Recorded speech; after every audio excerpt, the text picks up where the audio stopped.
ನೀವು ಮಾಡಿ ಸರ್ ಡಿಫ್ರೆಂಟಾಗಿ.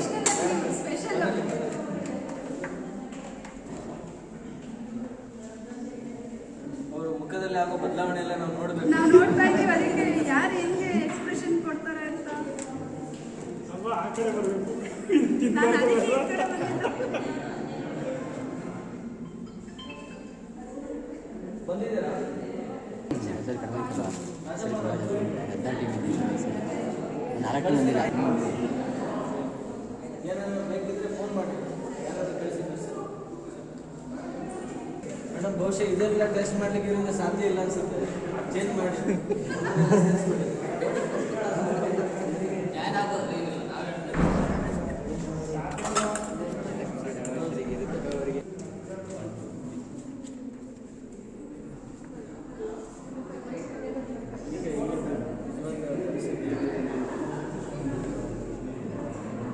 ಈಗ ತಿನ್ನೋದು ಯಾವ ಐಟಮ್ ತಿಂದ್ರೆ ಟೇಸ್ಟ್ ಹೇಳ್ತಾರೆ ನೋಡೋಣ. 1, 2, 3, 4, 5, 6, 7, 8, 9, 10, 11, 12, 13, 14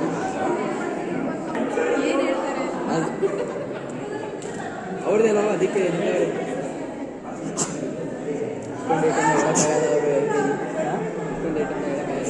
ಅಷ್ಟೇ ತಿಂತೀನಿ.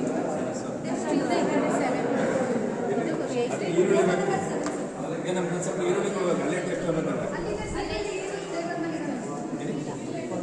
ಬಿದ್ದೆಲ್ಲ ಹೋದಾಗ ಎರ್ಗಡೆ ಹಾಕ್ಬಿಟ್ಟು ಬಿಡೋದು.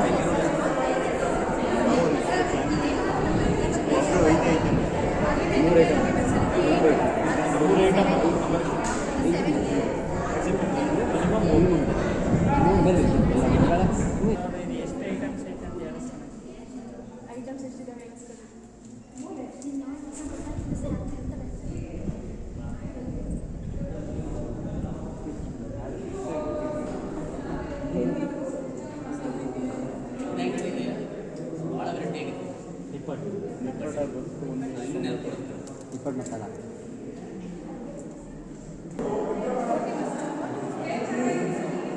ಏನಾಗೋದು ಓಟಿ ಓಟಿ ಓಟಿ ಬೇರೆ ಬಟ್ಟಿ ಬರುತ್ತಲ್ಲ.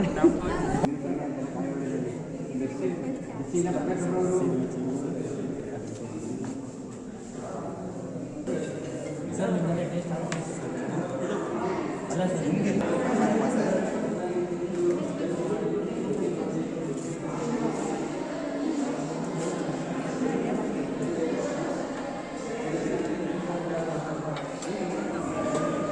ತೆಗಿರೋ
ಇವಾಗ ಪ್ರೆಸೆಂಟೇಷನ್ ಮುಗಿದಿಲ್ಲ ಮನೆಗೆ ಕರ್ಕೊಳ್ತೀನಿ ಅವ್ರಿಗೆ ಇವಾಗ ಸೇರಿ ಇರ್ತಾರಲ್ಲ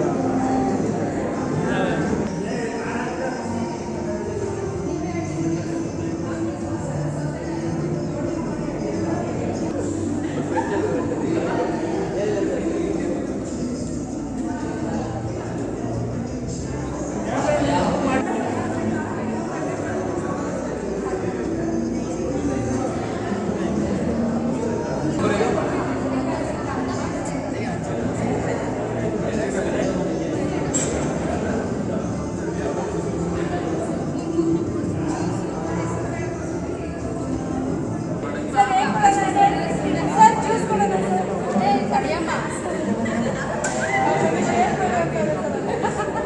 ಏನು ಮಾಡುವಂತೆ ತಡಿ 2 ನಿಮಿಷ ತಡೀರಿ ಇಲ್ಲ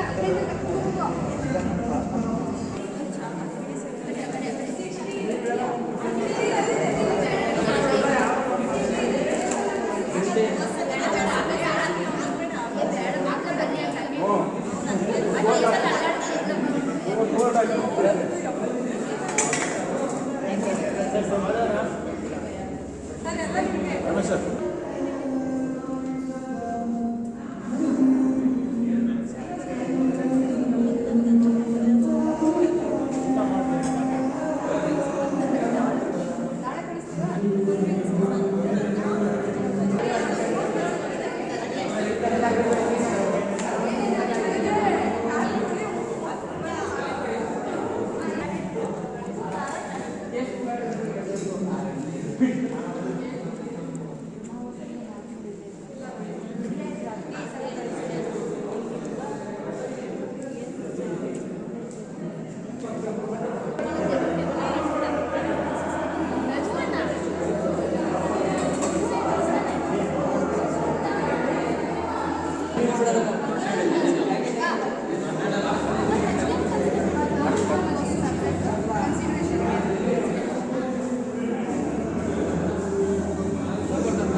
ನನ್ನ ನಂಬರ್ಗೆ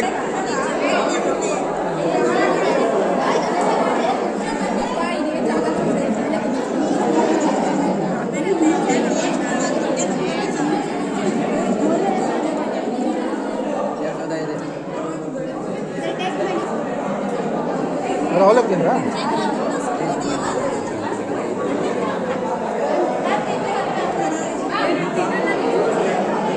ಬಜ್ಜಿ ಬಜ್ಜಿ ಮೇಡಮ್ ಬಜ್ಜಿ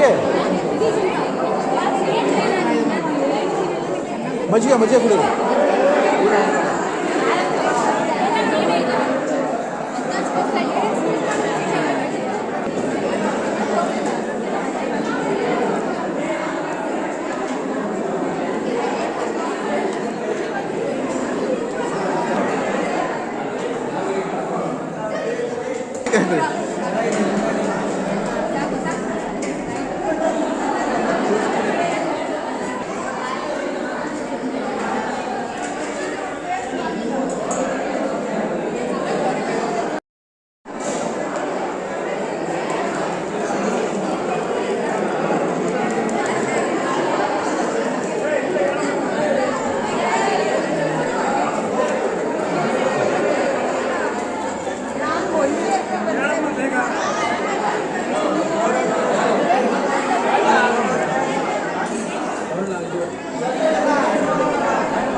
ಹಿಂದೆ ಬರೋದು ಇಬ್ರು ಹೊಡೀನ್ರಿ.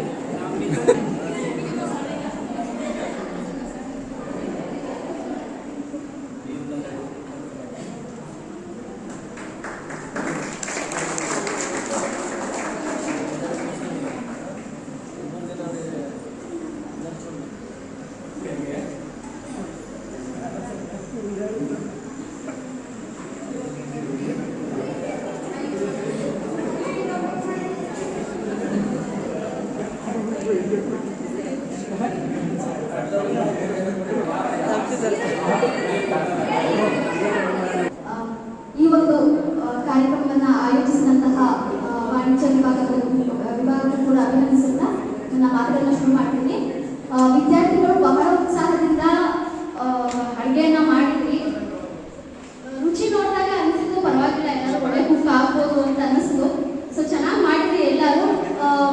ಒಂದು ಅನಿಸಿಕೆ ಏನಿತ್ತು ಅಂತ ಹೇಳಿದ್ರೆ, ಯಾವಾಗಲೂ ಅಷ್ಟೇ ಏನು ಕ್ವಾಂಟಿಟಿಗಿಂತ ಕ್ವಾಲಿಟಿ ಇಂಪಾರ್ಟೆಂಟ್ ಆಗುತ್ತೆ ಅಡುಗೆಯಲ್ಲಿ ಅಂತ ನನ್ನ ಅನಿಸಿಕೆ. ಸೊ ಕೆಲವೊಬ್ರು ಬರೀ 3 ಪದಾರ್ಥಗಳನ್ನ ಮಾಡಿದ್ವಿ, ಅವರು ತುಂಬಾ ಉತ್ತಮವಾಗಿ ಚೆನ್ನಾಗಿ ಮಾಡಿದ್ರು. ಕೆಲವೊಂದ್ಸಲ ಏನಾಗುತ್ತೆ, ಎಷ್ಟೋ ಥರ ಅಡುಗೆ ಮಾಡ್ತೀವಿ, ಅದ್ರ ರುಚಿನೇ ಇಲ್ಲ ಅಂತ ಹೇಳಿದ್ರೆ ಅದೇನು ಪ್ರಯೋಜನಕ್ಕೆ ಬರೋದಿಲ್ಲ ಅಂತ ಅನ್ಸುತ್ತೆ. ಸೊ ಹಾಗಾಗಿ ಪ್ರತಿ ಸಲವೂ ನೀವು ಕ್ವಾಲಿಟಿ ಇಂಪ್ರೂವ್ ಮಾಡ್ಕೊಳ್ಳೋದಕ್ಕೆ ಪ್ರಯತ್ನವನ್ನ ಮಾಡಿ. ಬಹಳಷ್ಟು ಚೆನ್ನಾಗಿ ವಿಭಿನ್ನವಾಗಿ ಕೆಲವೊಬ್ರು ಪ್ರಯತ್ನವನ್ನ ಮಾಡಿದ್ರಿ. ನಾರ್ಮಲ್ ಆಗಿ ಮಾಡುವಂತ ಅಡುಗೆಗಳನ್ನೇ ಬಿಟ್ಟು ವಿಭಿನ್ನವಾಗಿ ಟ್ರೈ ಮಾಡಿದ ಒಂದು 3-4 ಅಡುಗೆಗಳನ್ನ ನೋಡಿದ್ವಿ, ಬಹಳ ಖುಷಿ ಆಯಿತು. ಇನ್ನೊಂದೇನಂತ ಹೇಳಿದ್ರೆ, ಇದು ಕೇವಲ ಏನೋ ಸುಮ್ಮನೆ ಮನೆಯಲ್ಲಿ ನಾವೇನೋ ಮಾಡ್ತಾ ಇರ್ತೀವಿ, ಅದು ಇದೆಲ್ಲ ಸೇರಿಸಿ ಉಪ್ಪು ಖಾರ ತರಕಾರಿ ಎಲ್ಲ ಸೇರಿಸ್ಬಿಟ್ಟು ಜಸ್ಟ್ ಮಾಡಿಬಿಟ್ರೆ ಮುಗ್ಗೋಯ್ತು ಅಂತಲ್ಲ ಅಡುಗೆ. ನಿಜವಾಗ್ಲೂ ಹೇಳಬೇಕು ಅಂತ ಹೇಳಿದ್ರೆ, ಇದು ಒಂದು ಕಲೆ. ನಮ್ಗೆಲ್ಲರಿಗೂ ಗೊತ್ತಿರೋ ಹಾಗೆ ಅಡುಗೆ ಮಾಡೋದು ಒಂದು ಕಲೆ. ಇದಕ್ಕೆ ಇತ್ತೀಚೆಗೆ ನಿಮಗೆ ಗೊತ್ತಿರೋದು ಇದಕ್ಕೆ ಮಾಸ್ಟರ್ಸ್ ಕೂಡ ಕೋರ್ಸ್ ಕೂಡ ಇದೆ, ಶೆಫ್ ಆಗೋದಕ್ಕೆ ಒಂದು ಕೋರ್ಸ್ ಕೂಡ ಇದೆ. ಸೊ ಯಾವುದು ಕೂಡ ಏನು ನಮ್ಮಲ್ಲಿರುವಂತಹ ಸ್ಕಿಲ್ಸ್ ವೇಸ್ಟ್ ಆಗುತ್ತೆ ಅಂತೇನಲ್ಲ. ಸೊ ಇದು ಕೂಡ ನೀವೇನು ಪಾರ್ಟಿಸಿಪೇಟ್ ಮಾಡಿದ್ದೀರಾ, ನಾವೇನು ಜಡ್ಜ್ಮೆಂಟ್ ಕೊಡ್ತೀವಿ, ಮುಂದೊಂದು ದಿವಸಕ್ಕೆ ನಿಮಗೆ ಖಂಡಿತವಾಗ್ಲೂ ಅದು ಹೆಲ್ಪ್ ಆಗ್ಬೋದು. ನೀವು ಯಾರಾದ್ರೂ ಇದನ್ನೇ ಕುಕಿಂಗ್ ಅಲ್ಲೇ ಸ್ಕಿಲ್ಸ್ನ ಬೆಳೆಸ್ಕೊಳ್ತಾ ಹೋದ್ರೆ ಮುಂದೊಂದು ದಿವಸ ದೊಡ್ಡ ಶೆಫ್ ಕೂಡ ಆಗ್ಬೋದು, ಗೊತ್ತಿಲ್ಲ. ಸೊ ಯಾವಾಗ ನಾನು ಹೇಳಿದಷ್ಟೇ, ಸಿಕ್ಕಂತ ಅವಕಾಶಗಳಲ್ಲಿ ನಾವು ಏನ್ ಮಾಡಬಹುದು, ಅದನ್ನ ಹೇಗೆ ಉಪಯೋಗಿಸ್ಕೊಳ್ಬಹುದು ಅನ್ನೋದನ್ನ ನಾವು ಯಾವಾಗಲೂ ನೋಡ್ಬೇಕಾಗುತ್ತೆ. ಜಸ್ಟ್ ಎಂಜಾಯ್ಮೆಂಟ್ ಅನ್ನೋದು ಅಪಾರ್ಟ್ ಫ್ರಮ್ ದ್ಯಾಟ್, ಅದನ್ನ ಹೊರತುಪಡಿಸಿ ಇದೊಂದು ಸ್ಕಿಲ್ ಅಂತ ನೀವೆಲ್ಲರೂ ನೋಡ್ಬೇಕು. ಇಷ್ಟು ನನಗೆ ಹೇಳಬೇಕು ಅಂತ ಅನ್ನಿಸ್ತು. ನಮಗೆ ಶಕ್ತಿ ಎಲ್ಲಿಂದ ಬರುತ್ತೆ ಅಂದ್ರೆ ಆಹಾರದಿಂದ. ಹಾಗೆ ನಾವು ನಮ್ಮ ಬಹುತೇಕ ಶಕ್ತಿಗೆ ನಮ್ಗೆ ಎಲ್ಲಿಂದ ಲಭ್ಯವಾಗುತ್ತೆ? ಆಹಾರದಿಂದ. ಹಾಗೆ ಆಹಾರವನ್ನು ನಾವು ಹೆಂಗೆ ಸ್ವೀಕರಿಸ್ಬೇಕಂದ್ರೆ ರುಚಿಯಾಗಿ ಸ್ವೀಕರಿಸ್ಬೇಕು. ನೀವು ಡಾಬಾಗಳಲ್ಲೆಲ್ಲರೂ ಹೋಗಿ ನೋಡಿ, ಅಡಿಗೆಗೆ ಊಟಕ್ಕೆ ಹೆಂಗ್ ಕೊಡ್ತಾರೆ? ಈರುಳ್ಳಿ ಸೌತೆಕಾಯಿ ಕೊಡ್ತಾರೆ. ನಾವು ಒಂದು ರೊಟ್ಟಿ ತಿಂದು ಒಂದು ಪೀಸ್ ಈರುಳ್ಳಿ ತಿಂದ್ರೆ ಸೊ ಮತ್ತೆ ಹೊಸದಾಗಿ ಊಟ ಮಾಡ್ತಿದ್ದೀವಿ ಅನ್ನೋಕ್ಕಾಗುತ್ತೆ. ಮತ್ತೆ ನಮ್ಮ ಮನೆಗೆ ಹೋಗಲ್ಲ. ಸೊ ಅಲ್ಲಿ ಮಾತ್ರ ಜಾಸ್ತಿ ತಿಂತೀವಿ. ಯಾಕೆ ಹೇಳಿ? ಸೊ ಅದು ಹಳೆ ಬರ್ತೋಗಿರುತ್ತೆ.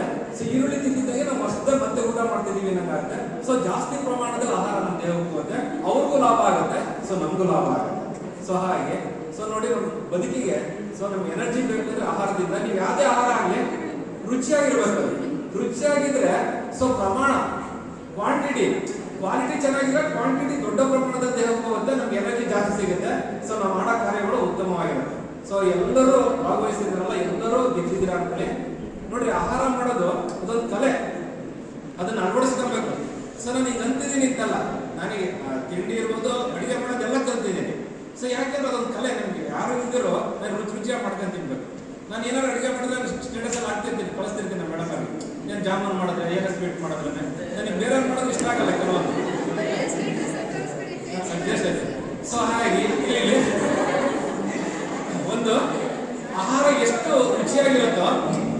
ಎಷ್ಟು ರುಚಿಯಾಗಿರುತ್ತೋ ಅಂದಿನ ಕಾರ್ಯಗಳು ಅತ್ಯಂತ ಅತ್ಯುತ್ತಮವಾಗಿರುತ್ತೆ. ನಾವು ಆಹಾರವನ್ನು ಎಷ್ಟು ರುಚಿಯಾಗಿ ತಿಂತೀವೋ ನಾವು ಮಾಡುವ ಕಾರ್ಯಗಳಿಗೆ ಅದು ಎನರ್ಜಿ ಆಗುತ್ತೆ. ಸೊ ಹಾಗೆ ಪ್ರತಿಯೊಬ್ಬರು ಸೊ ಅಲ್ಲಿ ವಿತೌಟ್ ನನಗೆ ಇದಿರ್ಬೋದು, ಇದು ಫೇರ್ ಇರ್ಬೋದು, ಅದೇ ವಿತ್ ಫೇರ್ ಇರ್ಬೋದು, ಯಾವುದೇ ಆಗಲಿ ಸೊ ರುಚಿಯಾಗಿ ಮಾಡ್ಕೊಂತೀನಿ. ಸೊ ನೋಡಿದ್ರೆ ಸೊ ಮತ್ತೊಂದು ಸರಿ ತಿನ್ನಂಗಿರ್ಬೇಕು. ಸೊ ಎಲ್ಲರಿಗೂ ಧನ್ಯವಾದಗಳು. ಎಲ್ಲರಿಗೂ ಮುಖ್ಯವಾಗಿ ಆಯೋಜಕರಿಗೆ. ಬೆಂಕಿ ರಹಿತ ಅಡುಗೆ ಕಾರ್ಯಕ್ರಮವನ್ನು ನಮ್ಮ ವಾಣಿಜ್ಯ ವಿಭಾಗದಿಂದ ಹಮ್ಮಿಕೊಳ್ಳಲಾಯಿತು. ಬಹಳ ಸಂತೋಷದ ಸಂಭ್ರಮದ ಸಡಗರದ ಒಂದು ಸನ್ನಿವೇಶ ಆಗಿತ್ತು. ಇಲ್ಲಿ ನಮ್ಮ ಮಕ್ಕಳ ಒಂದು ಕೌಶಲ್ಯ ಅಂತಕ್ಕಂಥದ್ದು ಹೇಗಿದೆ ಎಂಬುದನ್ನು ಪರೀಕ್ಷೆ ಮಾಡಲಿಕ್ಕೆ ಎಲ್ಲವನ್ನು ಆಯೋಜಿಸಿ ಉತ್ತಮವಾದಂಥ ಕೌಶಲ್ಯವನ್ನು ಹೊರಹಾಕುವಂತಹ ಒಂದು ಕೆಲಸವನ್ನ ನಮ್ಮ ವಾಣಿಜ್ಯ ವಿಭಾಗ ಅಚ್ಚುಕಟ್ಟಾಗಿ ನಿರ್ವಹಿಸಿದೆ. ಆದರೆ ನಮ್ಮ ಆಡಳಿತದಲ್ಲಿ ಒಂದು ಮಾಹಿತಿ ಕಿವಿ ಮಾತು, ಆದಷ್ಟು ಕ್ವಾಂಟಿಟಿಯನ್ನು ಕಡಿಮೆ ಮಾಡ್ತಾ ಬನ್ನಿ. ಆ ಮಾಡ್ತಕ್ಕಂತಹ ಮುಂದಿನ ಬರ್ತಕ್ಕಂಥ ನಿಮ್ಮ ಹಿರಿಯರಿರ್ಬೋದು, ಪದಾರ್ಥಗಳ ಸಂಖ್ಯೆಯನ್ನು ಕಡಿಮೆ ಮಾಡಿದಷ್ಟು ನಮ್ಮ ಜಡ್ಜ್ಮೆಂಟ್ಗೂ ಹಾಗೂ ಇರ್ತಕ್ಕಂಥ ಎಲ್ಲರಿಗೂ ಸಹ ಅದು ಅನುಕೂಲ ಆಗುತ್ತೆ ಅಂತ ನಾನು ಪರಿಭಾಷೆ ಬರ್ತೀನಿ. ಸೊ ಅದು ನಮ್ಮ ಎಲ್ಲ ವಿದ್ಯಾರ್ಥಿಗಳು ಉತ್ತಮ ರೀತಿಯಲ್ಲಿ ತಮ್ಮ ಕೌಶಲ್ಯಗಳನ್ನು ಅಡುಗೆ ಮಾಡುವ ಅದೊಂದು ರೀತಿ ನಮ್ಮಲ್ಲಿ ಸಹಜವಾಗಿ ಬೆಳೆದು ಬಂದಿರತಕ್ಕಂಥ ಒಂದು ಕೌಶಲ್ಯ. ಅದನ್ನ ಸದುಪಯೋಗಪಡಿಸ್ಕೊಂತ ನಾವು ಮನೆಗೆ ಮಾತ್ರ ಸೀಮಿತವಾಗದೆ ನಮ್ಮ ಕಾಲೇಜಿಗೂ ನಮ್ಮ ಎಲ್ಲರಿಗೂ ಸಹ ಅದನ್ನ ತಿಳಿಪಡಿಸ್ತಕ್ಕಂಥ ನಮ್ಮೆಲ್ಲರೂ ಸಹ ಹೊಂದಿಸ್ತಾ ನಾವು ಜಂಕ್ ಫುಡ್ಡಿನ ಜಮಾನದಲ್ಲಿದ್ದೀವಿ. ಅಂದ್ರೆ ಜಂಕ್ ಫುಡ್ ಇಲ್ದಲೇ ಇಷ್ಟೊಂದು ಚೆನ್ನಾಗಿ ಎಲ್ಲರೂ ಅಡುಗೆ ಮಾಡಿದ್ದೀರಾ. ನಿಮ್ಮ ಹತ್ರ ನಮ್ಮಲ್ಲಿ ಏನು ಸೌಲಭ್ಯ ಇದೆಯೋ ಅದನ್ನು ಬಳಸ್ಕೊಂಡು ಇದನ್ನ ಯಾಕೆ ನಮ್ಮ ಹಿಂದಿನ ಕಾಲದವರು ತುಂಬ ಮಾಡ್ತಾ ಇದ್ರು ಅಂದ್ರೆ ಆದಿಮಾನವರು ಹಿಂದಿನ ಕಾಲದಲ್ಲೆಲ್ಲ ಏನು ಫೈರ್ ಇರ್ತಿರ್ಲಿಲ್ಲ. ಆದರೂ ಹೆಂಗೆ ಅವರು ಅಷ್ಟು ಆರೋಗ್ಯವಾಗಿರ್ತಾ ಇದ್ರು ಅಂದ್ರೆ ಈ ತರ ಸಿಕ್ಕುವಂತ ಸೊಪ್ಪು ಸೆಲೆ ನಾನು ಗೆಡ್ಡೆ ಗೆಣಸು ತಿನ್ಕೊಂಡು ಅಷ್ಟು ಆರಾಮಾಗಿದ್ರು. ಮನೇಲಿ ಅಡುಗೆ ಮನೆಯದು ಎಷ್ಟು ಖರ್ಚೆಲ್ಲ ಉಳಿತಾ ಇತ್ತು. ಈಗ ಗ್ಯಾಸ್ ಬೇಕು, ಕುಕ್ಕರ್ ಬೇಕು, ಟೈಮ್ ಬೇಕು, ಮಿಕ್ಸಿ ಬೇಕು, ಟೆಕ್ನಾಲಜಿ ಬೇಕು. ಆದ್ರೂ ಏನು ಇಲ್ಲದೆ ಇಷ್ಟು ಚೆನ್ನಾಗಿ ನಾವು ಮಾಡ್ಬೋದು. ಮತ್ತೆ ಎಷ್ಟೊಂದು ಜನ ಮಕ್ಕಳು ಜಂಕ್ ಫುಡ್ಗೆ ಅಡಿಕ್ಟ್ ಆಗಿದ್ದೀರಾ. ಬೆಳಗ್ಗೆ ಒಂದು ಪ್ಯಾಕೆಟ್ ಚಿಪ್ಸ್ ಅಥವಾ ಒಂದು ಬಿಸ್ಕೆಟ್ ತಿಂದ್ರೆ ಮುಗೀತು. ಅದ್ರ ಬದಲಿಗೆ ಒಂದು ಬಾಕ್ಸಲ್ಲಿ ಒಂದೆರಡು ಸೌತೆಕಾಯಿ ಎರಡೇನು ಹಾಕೊಂಡು ಬಂದ್ರೂ ಎಷ್ಟೋ ನಿಮ್ಮ ಹಸಿವು ಇರುತ್ತೆ. ಯಾಕೆಂದ್ರೆ ಚೆನ್ನಾಗಿ ಅರ್ಗುತ್ತೆ, ನಮ್ಮ ದೇಹಕ್ಕೆ ಹೋಗುತ್ತೆ. ಅದು ನಾವೆಲ್ಲ ಹರ್ಬಿವೋರು, ನಾವೆಲ್ಲ ಪ್ರಾಣಿಗಳ ಥರ ಅಲ್ಲ. ನಾವು ಸಸ್ಯವನ್ನು ಅವಲಂಬಿಸಿ ಊಟ ಮಾಡುವಂಥವ್ರು. ನಮ್ಮ ದೇಹಕ್ಕೂ ಒಳ್ಳೆಯದು ಮತ್ತು ಮನಸ್ಸಿಗೂ ಒಳ್ಳೆಯದು, ಸಾತ್ವಿಕವಾದ ಆಹಾರ ಇದು. ಇದನ್ನೆಲ್ಲ ಮಾಡಿ ನಮಗೆಲ್ಲ ತೋರಿಸಿ ಅದರ ಒಂದು ಅನುಭವವನ್ನು ಹಂಚಿದ್ದಕ್ಕೆ ಆಯೋಜಕರಿಗೆ ಮತ್ತು ಭಾಗವಹಿಸಿದ ನಿಮ್ಮೆಲ್ಲರಿಗೂ ವಂದನೆಗಳು. ಕಾರ್ಯಕ್ರಮದ ವೇದಿಕೆಯಲ್ಲಿ ಆಸೀನರಾಗಿರುವಂಥ ಮೊಟ್ಟ ಮೊದಲನೇದಾಗಿ ಈ ಕಾರ್ಯಕ್ರಮವನ್ನು ಬಹಳ ಅಚ್ಚುಕಟ್ಟಾಗಿ, ವ್ಯವಸ್ಥಿತವಾಗಿ, ಶಿಸ್ತುಬದ್ಧವಾಗಿ, ಕ್ರಮಬದ್ಧವಾಗಿ, ಅರ್ಥಪೂರ್ಣವಾಗಿ ಆಯೋಜಿಸಿದ್ದಕ್ಕಾಗಿ ಕಾಲೇಜಿನ ವಾಣಿಜ್ಯ ವಿಭಾಗಕ್ಕೆ, ಕಾಲೇಜಿನ ಎಲ್ಲ ಉಪನ್ಯಾಸಕರುಗಳ ಪರವಾಗಿ, ಎಲ್ಲ ವಿದ್ಯಾರ್ಥಿಗಳ ಪರವಾಗಿ ಅವರನ್ನು ವೈಯಕ್ತಿಕವಾಗಿ ಅಭಿನಂದನೆಗಳನ್ನು ಮತ್ತು ಕೃತಜ್ಞತೆಗಳನ್ನು ಸಲ್ಲಿಸುತ್ತಿದ್ದೇನೆ. ಮುಖ್ಯವಾಗಿ ವಿದ್ಯಾರ್ಥಿಗಳು ಭಾಗವಹಿಸಿದ್ದನ್ನು ನೋಡಿದಾಗ ನನಗೆ ತುಂಬ ಸಂತೋಷ ಆಯಿತು. ಎಷ್ಟು ಲವಲವಿಕೆಯಿಂದ, ಪ್ರೀತಿಯಿಂದ, ಉತ್ಸಾಹದಿಂದ, ಆನಂದದಿಂದ ಈ ಫೆಸ್ಟ್ ಕಾರ್ಯಕ್ರಮದಲ್ಲಿ ಭಾಗಿಯಾಗಿ ಅವರೆಲ್ಲರೂ ಸಂತೋಷಪಟ್ಟು ಅಡಿಗೆ ತಯಾರಿ ಮಾಡಿ ಏನೆಲ್ಲ ಮಾಡಿದರೆ ನೀವು ರೆಸಿಪಿಗಳನ್ನು ಮಾಡುವಾಗ ನಿಮ್ಮ ಆನಂದವನ್ನು ನಾವು ಗಮನಿಸಿದ್ದೀವಿ. ಆ ಉತ್ಸಾಹ ಬಹಳಷ್ಟು ಸಂತೋಷ ಕೊಟ್ಟಂಥ ಸಂದರ್ಭ.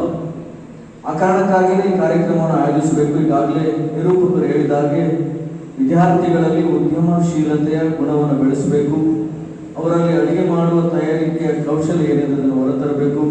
ಅವರಲ್ಲಿ ಒಂದು ಸಂತೋಷದ ಕೂಟದ ಒಂದು ಸನ್ನಿವೇಶವನ್ನು ನಿರ್ಮಾಣ ಮಾಡಬೇಕು ಅನ್ನೋ ಕಾರಣಕ್ಕೋಸ್ಕರ ಈ ಕಾರ್ಯಕ್ರಮವನ್ನು ಆಯೋಜನೆ ಮಾಡಿದಂಥದ್ದು. ನಮ್ಮ ವಾಣಿಜ್ಯ ವಿಭಾಗದ ಮುಖ್ಯಸ್ಥರು ಹೇಳ್ತಾ ಇದ್ದು ಸ್ವಲ್ಪ ಮುಂದೂಡುವ ಈ ವರ್ಷ ಹಾಗೆ ಅಂತೇಳಿ ಸಮಯದ ಅಭಾವದಿಂದ. ಆದರೆ ನಾನು ಹೇಳಿದೆ ಪ್ರತಿ ವರ್ಷ ಈ ಕಾರ್ಯಕ್ರಮ ಏನು ಆಯೋಜನೆ ಆಗ್ತಾ ಇದೆ ಅದೇ ರೀತಿ ಈ ವರ್ಷ ಮುಂದುವರಿಲಿ. ವಿದ್ಯಾರ್ಥಿಗಳಿಗೆ ಅದು ತಪ್ಪಿ ಹೋಗಬಾರ್ದು ಹಾಗೆ ಅಂತೇಳಿ ಅವರಿಗೆ ಸಲಹೆಯನ್ನು ಕೊಟ್ಟಾಗ ಅವರನ್ನು ಒಪ್ಪಿ ಕಾರ್ಯಕ್ರಮನ ಬಹಳ ಅರ್ಥಪೂರ್ಣವಾಗಿ ಆಯೋಜನೆ ಮಾಡಿದ್ದಾರೆ. ಇದೊಂದು ಖುಷಿ ತರುವಂಥ ವಿಚಾರ ಆಗಿ ಅಂತೇಳಿ ನಾನು ಭಾವಿಸ್ತಾ, ಬೇರೆ ಬೇರೆ ಎಲ್ಲ ರೆಸಿಪಿಗಳನ್ನು ಮಾಡಿದ್ದಾರೆ. ಸರಿ ತಪ್ಪು ಎರಡನೇ ವಿಚಾರ, ಅದು ನಿಮ್ಮ ಭಾಗವಹಿಸುವಿಕೆ ಇತ್ತಲ್ಲ ಅದು ತುಂಬ ಸಂತೋಷ ಕೊಟ್ಟು ಕಾರ್ಯಕ್ರಮವನ್ನು ಆಯೋಜನೆ ಮಾಡಿದ್ದಾರೆ. ಎಲ್ಲಿ ಹೇಗಿರಬೇಕು, ಕಾರ್ಯಕ್ರಮ ಎಷ್ಟು ಗಂಟೆಗೆ ಪ್ರಾರಂಭವಾಗಬೇಕು, ಅದರ ತಯಾರಿ ವಿಶೇಷವಾಗಿ ಮತ್ತು ನಮ್ಮ ಕಾಮರ್ಸ್ ವಿಭಾಗದ ಉಪನ್ಯಾಸಕರಿಗೆ ಮನವಿ ಏನಂದ್ರೆ ಇದು ನಿರಂತರವಾಗಿ ನಡೀತಾನೆ ಇರಬೇಕು.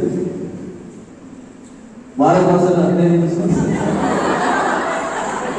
ಹಾಗಾಗಿ ನಾವು ವ್ಯವಸ್ಥೆ ಮಾಡುವ ಎಷ್ಟೇ ಕನಿಷ್ಠ 15 ಕಾಮರ್ಸ್ ಮಾಡಿದ್ರೆ ಯೋಚನೆ ಮಾಡಿ ನಾವೆಲ್ಲರೂ ಸಂತೋಷ ಪಡಿಸಲಿಕ್ಕೆ ನೀವು ಪ್ರಯತ್ನ ಮಾಡಬೇಕಾಗುತ್ತೆ. ಆಗಲಿ ಆ ಅಭಿಪ್ರಾಯವನ್ನು ಪರಿಗಣಿಸ್ಕೊಳ್ತೇವೆ. ಮತ್ತೆ ನಾವು ಅಲ್ಲಿ ಭಾಗವಹಿಸ್ಲಿಕ್ಕಿಲ್ಲ ಅನ್ನೋ ಒಂದು ಪರಿಸ್ಥಿತಿ ಇತ್ತು. ಅದೊಂದು ನನಗೆ ಆಘಾತ. ಮುಂದಿನ ಸಲ ನನ್ನನ್ನು ಜಡ್ಜಾಗಿ ಮಾಡಬೇಕು. ಅದರಲ್ಲಿ ನಮ್ಮ ಜಯಪ್ರಕಾಶ್ ಅವರು ಅದೃಷ್ಟವಂತರು. ಅವರಿಗೆ